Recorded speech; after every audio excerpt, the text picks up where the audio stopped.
Hello दोस्तों, welcome back to my channel. आज मैं आपको एक ऐसे व्यक्ति के बारे में बताने वाला हूं जिसको एक मिनट के लिए भी कुछ याद नहीं रहता था, लेकिन वो अपना थोड़ा बहुत काम कर लेता था, वो भी सिर्फ अपने हैबिट्स के कारण। उस इंसान का नाम है यूजीन। चलो अब अपनी स्टोरी शुरू करते हैं। सन 1993 की शरद ऋतु में अमेरिका के सैन डिएगो शहर की एक प्रयोगशाला में एक व्यक्ति किसी से भेंट करने पहुंचा।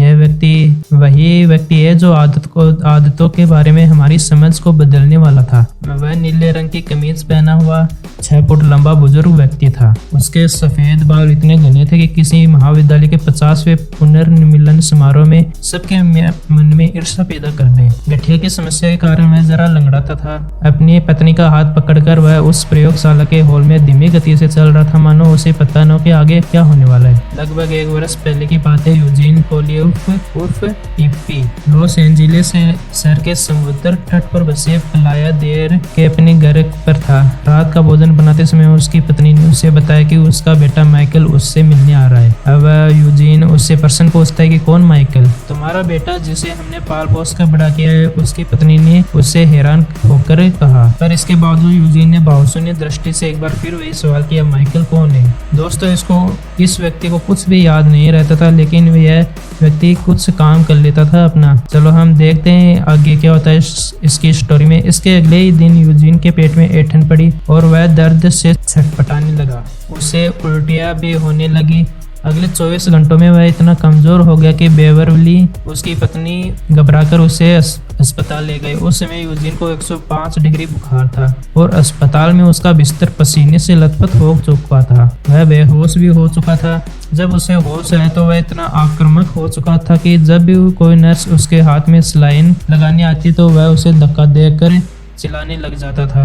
आखिरकार डॉक्टरों ने उसे बेहोशी की दवा देकर शांत किया। उसके बाद डॉक्टरों ने उसकी कमर से रीढ़ के जोड़ में एक लंबी सुई डालकर उसके मस्तिष्क मेरुद्रव्य की कुछ बूंदें हासिल की ताकि उसकी जांच की जा सके। मस्तिष्क मेरुद्रव्य निकालते समय डॉक्टर को एहसास हो गया कि कुछ तो गड़बड़ है। दरअसल मस्तिष्क और रीढ़ की नसों के आसपास फैला यह द्रव्य संक्रमण क्षति से बचाने का काम करता है। एक स्वस्थ इंसान में द्रव्य बिल्कुल साफ होता है और सुई में रेशम सा बहता हुआ आता है, लेकिन यूजीन के मेरुदंड से प्राप्त नमूना मटमैला था और सुई में धीरे धीरे ऐसे टपक रहा था मानो बालों के सूक्ष्म कणों से भरा हो। जांच के परिणाम आने पर यूजीन के डॉक्टरों को उसकी बीमारी का कारण पता चला। यूजीन को मस्तिष्क ज्वर था दोस्तों। उसको दिमाग का रोग था। उसे यह बीमारी अपेक्षाकृत कम खतरनाक माने जाने एक वायरस की चपेट में आने से हुई थी, जो मुंह के छाले, बुखार के छाले और त्वचा में संक्रमण जैसी समस्या पैदा करता है। लेकिन कुछ दुर्लभ परिस्थितियों में यह वायरस इंसान के मस्तिष्क में प्रवेश कर जाता है, जिससे उस इंसान के विचारों और सपनों से संबंधित कोमल हिस्से को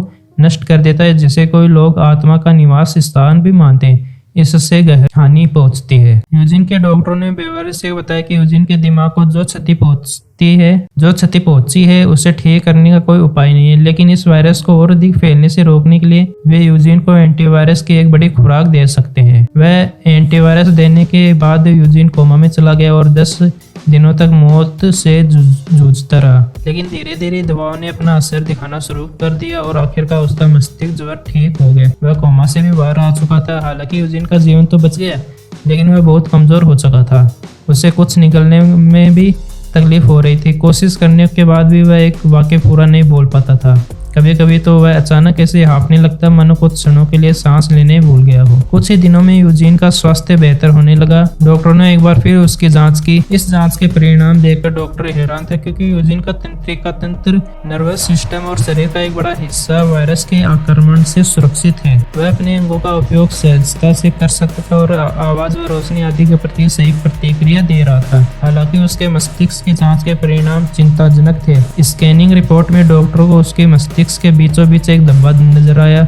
दरअसल इंसान की रीढ़ और खोपड़ी जिस बिंदु पर मिलते हैं, यूजीन के शरीर के उस हिस्सों के तंतुओं को वायरस ने नष्ट कर दिया था। हो सकता है कि यूजीन पहले जैसा न रहे। एक डॉक्टर ने उसकी पत्नी को सावधान किया और यह भी संभव कि तुम अपने पति को खो दो। दोस्तों, ये स्टोरी अभी पूरी नहीं हुई है, आगे भी जारी रहेगी। इस अगले वीडियो में हम इसके अगले वाली स्टोरी को जानेंगे कि आखिरकार उस यूजीन के साथ क्या हुआ। तब तक लिए आप प्लीज सब्सक्राइब जरूर कर देना चैनल को और शेयर भी जरूर करना, अपने दोस्तों के साथ जरूर शेयर करना। तब तक लिए जय हिंद।